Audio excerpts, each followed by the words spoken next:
Adrian Wojnarowski's been all over this story, Yahoo Sports NBA writer. What happens later today, Adrian, at the press conference?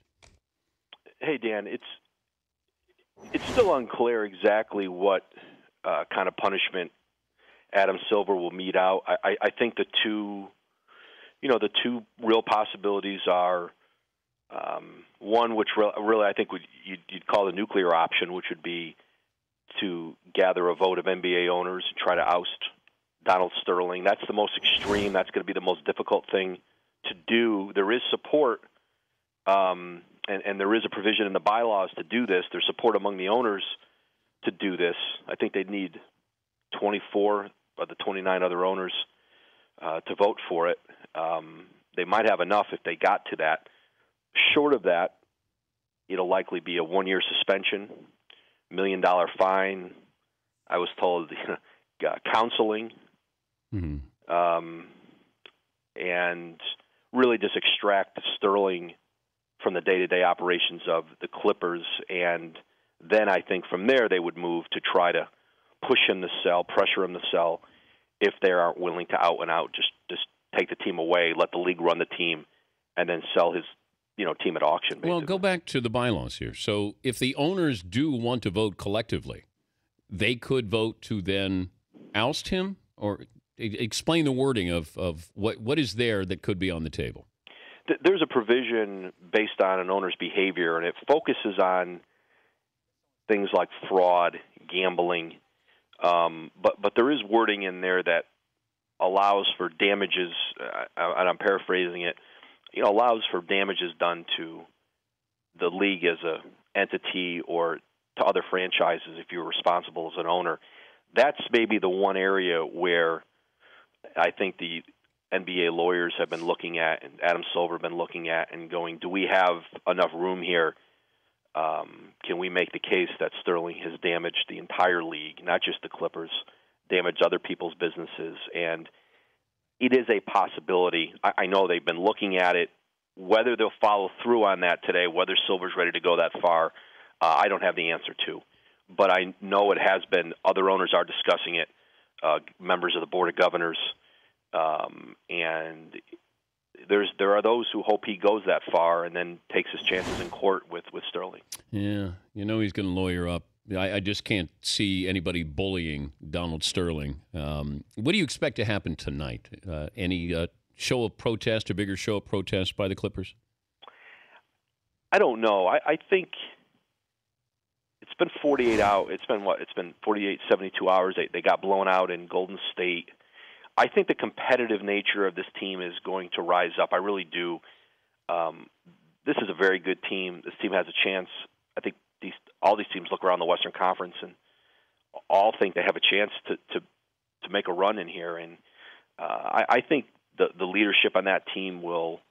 I have a feeling their focus tonight is going to be on the court and trying to get to get a series lead and try to win this thing. Away from the court, I don't know. There may be another protest in the works, but I think this group knows they've got to find a way. Their season's over, or it's in dire straits if they lose tonight. I think they'll come out and play much more focused, play harder with some more purpose than they did up in Golden State, where it was clear they were in a little bit, and understandably, we're in a little bit of a daze. You were the first to report that Magic Johnson was getting a group together, the group that bought the Dodgers to perhaps buy the Clippers. Magic has since dispelled the rumor there. Was Magic the one who created the rumor that he was dispelling, that he was buying the Clippers? Well, I think what Magic did was Magic has been mobilized, and his group is mobilized here to be in position if this team becomes available to buy the team. And I think what Magic's tweet said was, I'm not trying to buy the Clippers, they have an owner. And listen, and if we're going to play semantics, there's nobody to negotiate with right now. There's no one to talk with. Yeah. But they want an NBA team. It'll be if the Clippers end up on the market, they're a $1 billion plus team. Franchise. This group has the money to do that. They're worth $1 billion? Yes, absolutely, north of $1 billion. And the team, the Wow. franchise numbers have gone way up since the last collective bargaining agreement. With that new CBA, virtually all these teams are printing money now, and the Clippers, because of geography and where they are, and they're worth north of $1 billion. And Magic's group, and I reported this too. They had interest in trying to make a run at the Lakers, and the Bust family has made it very clear to them and to everybody that the Lakers are not for sale. They're not going to sell that team, and it was only logical that they would look toward the Clippers, and they have looked toward the Clippers. On one final note, we're talking to Adrian Wojnarowski of Yahoo Sports.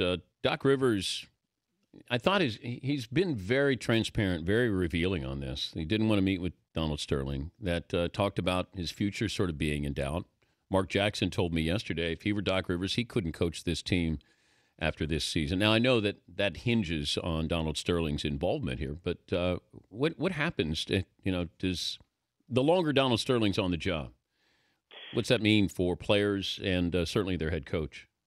Well, I think the focus for everyone right away is going to be Doc, because if Doc were to leave, it's going to unravel everything else in the rest of that group. And my sources told me that Doc, if Donald remains in power, Doc is inclined to not be a part of this anymore. And I think the league knows they don't want to see this franchise unravel, and I think that'll be part of. I think the league will work with him to make sure that he's satisfied and keep him here, so this team doesn't just unravel. But Doc doesn't have any interest in. I think it's going to be hard to be president and GM and coach of the Clippers in the aftermath of this with Donald still in place. And I don't think Doc wants to go through that. One final thought here. I was just thinking about this with watching the Pacers last night. If the Pacers lose this series, what happens? They've said that Frank Vogel will be their coach. I'll take Larry Bird at his word for that, but I think there'll be changes. I think Roy Hibbert will be on the trade block before the uniforms are even in the washing machine after the series ends. Well, there won't be any sweat on it, so you don't have to put them in the washing machine there, Adrian. Exactly. It would be very rarely do you see in the NBA and in the playoffs a talent gap and a disparity that big.